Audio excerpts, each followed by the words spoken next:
it looked, to everybody here, it looked like this is a slam dunk. This is a great person to lead us and represent us.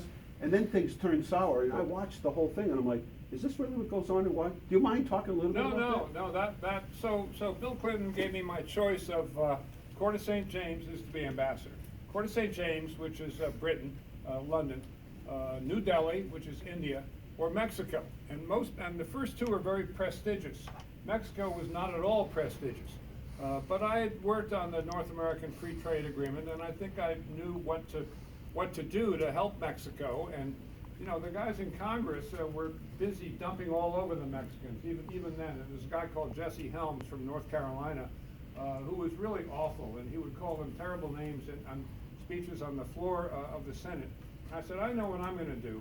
I'm going to get Ambassador to Mexico, and I'm going to go charm those Republicans in Congress and get them to lay off on the narcotics and the immigrants and start talking about economic development.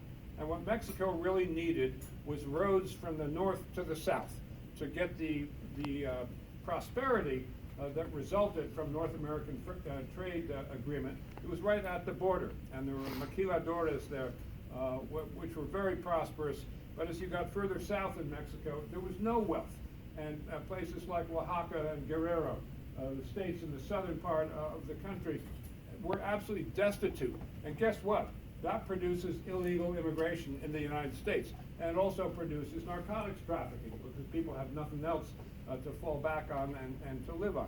So I thought I could do a great service there, and Bill and Hillary Clinton, who were pals of mine, Hillary Clinton and I actually worked together on the Nixon impeachment years earlier.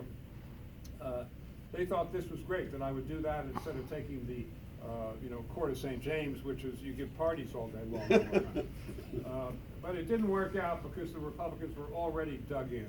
And Mayor, I agree with you. I think the poisonous atmosphere in Washington kind of started with the 1994 congressional elections.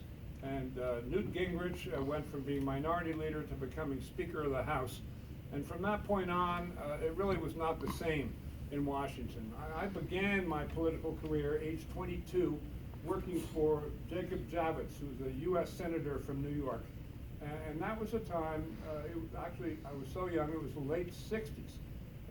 But if somebody was going to give a big speech on the floor of the Senate, the galleries, the Senate has these huge galleries upstairs, the well of the chamber is here, and all these galleries go around, would be filled with people who wanted to listen to the speech and see if they were persuaded.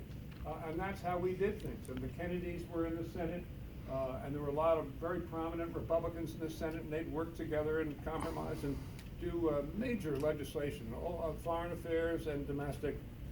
It was a great time for cooperation between the parties, but that all disappeared by the time the 90s rolled around, and it's partly as a result of gerrymandering, which created hyper-partisan districts, and the only way you could lose your seat is if someone ran to your right if you were a Republican, or to your left if you were a Democrat. And that's not good for cooperation. It's really not good for government. It's much better if you have people who understand that occasionally you have to compromise, and you can forge compromises where nobody loses. You know, you can trade off on issues, and I'm a big believer in the grand bargain. Probably the thing I did when I was governor that I was most proud of was K through 12 education reform. And I worked with Tom Birmingham, who was then the chair of the Education Committee for the Democrats, became Senate President, and Mark Roosevelt, who was a very active